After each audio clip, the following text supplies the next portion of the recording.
Hi, I'm Jeff Tobe and I am Coloring Outside the Lines. And welcome to Your Zipper is Open and Other Miscommunication.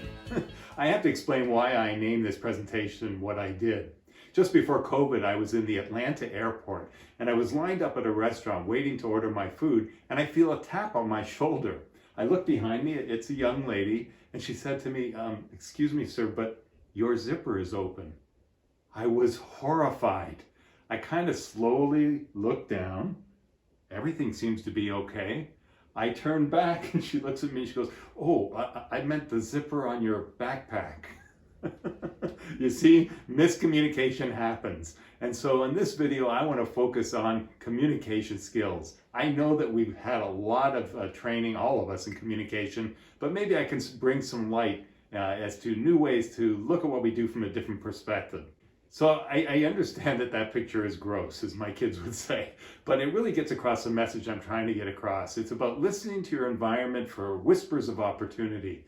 And if you've heard me speak before, either on a video or in my live presentations, I talk about coloring outside the lines and about shattering stereotypes. Well, in this case, shattering the stereotype is all about communicating in a way in which they want to be communicated to. See, not a way in which we're used to communicating.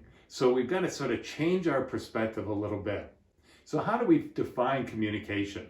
I define it like this. Effective communication is all about conveying your message to other people clearly and unambiguously. It's also about receiving information that others are sending to you with as little distortion as possible. Very simple explanation. So I wonder how many of you have ever done any work in behavioral styles, personality profiles, like DISC or Myers-Briggs or colors, or I just saw one where you could be an insect. I would imagine that most of us have dabbled in this sometime in our careers. Well, I've used DISC for over 25 years in my practice, and I have to tell you that I used to think it was the be-all and end-all. I thought, if I know your behavioral style, I can work with you in a way in which you need to be worked with. Well, let's backtrack about 8 years. I'm sitting in a hotel room because I travel a lot, being a professional speaker. I was bored and I didn't want to watch TV any longer. So I turned off the television, I walked over to my computer, and I proceeded to enroll in my master's degree. Now let me stop for a second and explain that we're talking about communication skills here. Yeah, you probably don't want to do something like this without asking your spouse first. Can you imagine when I got home that next day? Honey, I just spent $40,000 on something that I may never use.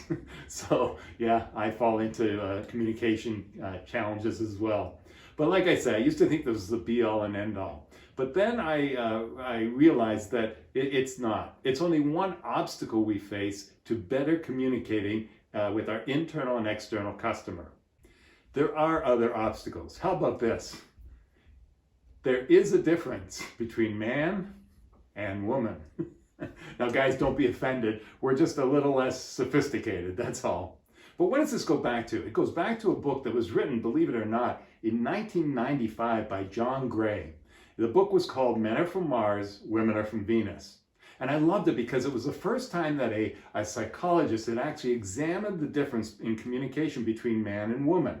I don't know if you've ever read the book, but just by the title, you know that John Gray suggested that we even speak different languages. Men speak Martian and women speak, what was it, Venetian? Venusian?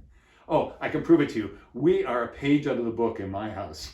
My wife will come home and she'll look around and she'll say, this house is a mess. What's she really saying? This house is a mess. But what do we hear, guys? Yeah, you get down on your hands and knees, you clean this up, you always make, it's this guilt thing, right? But it was the secondary of the message of the book that I loved. John Gray said that men wouldn't do something. What is it? Yeah, it's not stop and ask for directions. Men don't listen. Fix it, fix it, fix it, fix it, fix it, fix it. Fix it, fix it, fix it. We want to fix it and move on. At least that's what John Gray said. But you know what? The more I focused on communication skills and specifically on man versus woman, I realized that that is an outdated theory. As a matter of fact, nowadays, it's completely different. Research says that it's about male brain, female brain.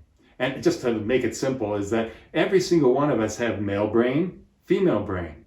And depending on how we react to any given situation, what we say in any given situation, it comes from our male brain or female brain. Yeah, it looks something like this. I'll let you look at that for a second. No, it doesn't. I'm just kidding, right? No, instead, it really is about male brain and female brain. If I say, let's sit down and talk about this, that's my female brain. If I say, call that supplier, find out why they didn't deliver that, tell them that we have a project we have to get, that's my male brain. So now I've got to start thinking in different ways about, it's no longer about gender. Now I've got to start thinking about male brain, female brain. But just to prove my point, or maybe prove John Gray's point, I want to show you a video from an old television show that I loved, and I think it shows the difference between man and woman. Ross kissed me. No! Oh my God! Oh my God! Oh my God! It's unbelievable. Oh my God! Oh my God! Oh my God! Okay, all right, we want to hear everything. Monica, get the wine and unplug the phone. Okay.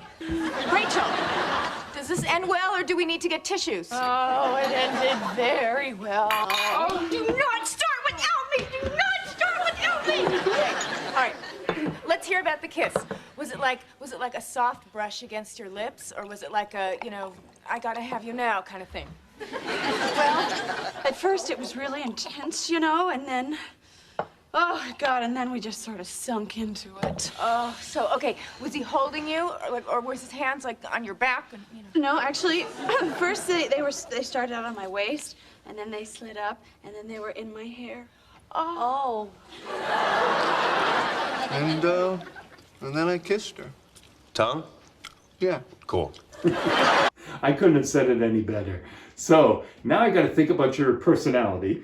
Now I got to consider male brain, female brain. Let me throw one more obstacle in the way, and that is those pesky generations. As you're probably aware, we definitely have 4 generations working side by side in the workplace right now. As a matter of fact, I was listening to NPR about a week ago, and they said that the new generation, they're calling them Omega, has already started to work. They're in their 20, 21-year-olds. That means there are 5 generations working side by side. If you think this isn't causing a lot of challenges when it comes to communication, we're kidding ourselves. So there's got to be these challenges, and we have to understand how to get over them, how to communicate better. Listen to me. Like I do this all the time, and if I go out at the house with the door, Matthew has his toys, and then Matthew has all his toys. Okay, but I have to yell at you guys. Linda, listen, Linda, listen. Well, the first step is understanding that we listen with our eyes and our ears, right? That every study I've read says there are only 3 things that make us an effective communicator. The words we use, our tone of voice, and our body language. So I know that I'm not live, but I want you to take a second and I want you to think about percentages. If this is 100% of our effectiveness as a communicator, how effective are the words we use? How effective is our tone of voice? How effective is our body language as a percentage? Well, you might be surprised to know that it's something like this. Yeah, 10% are the words we use. 30% is our tone of voice. 60% is our body language. What message are we giving people that's not coming out of our mouths? Okay, I know I'm not live, but my goal in any of my videos is to get people outside their comfort zone. So here we go. I want you to join me in singing a lullaby. #1 lullaby that's sung worldwide. Come on, even if you're alone, I want you to sing with me because I have a terrible voice. It's Rockabye Baby, the fast version. Rockabye baby in the treetop, when the wind blows, a cradle will rock. When the bough breaks, a cradle will fall, and down will come baby, cradle and all. Shh, baby's sleeping. You ever thought about the words of this thing? Rockabye baby, we're going to put you in a tree. Why we're putting you up there is a mystery to me. The wind's going to blow like a hurricane or a tornado. The branch you're on is going to break. You're going to fall and probably die. Good night. What's with that? Think about it. It has nothing to do with the words we use. Almost 100%, it's our tone of voice and our body language. What message are we giving people that's not coming out of our mouths? Thanks for being a good sport if you sang along with me. Finally, it's about understanding that ambiguity is reality. What do I mean? I don't know if any of you have English as a second language, but I can't imagine learning a tougher language, only because English has so many meanings depending on context, doesn't it? As a matter of fact, let me share with you an urban myth. It means I don't know if it's true, I found it on the internet, but supposedly it was written by an 88-year-old consumer. I'll read it with you. Last year, I replaced several windows in my house, and they were the expensive, double-pane, energy-efficient kind. But this week, I got a call from the contractor complaining that his work has been completed for a whole year, and I had yet to pay for them.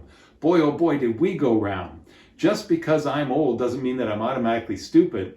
So I proceeded to tell him just what his fast-talking sales guy had told me last year. He said that in 1 year, the windows would pay for themselves.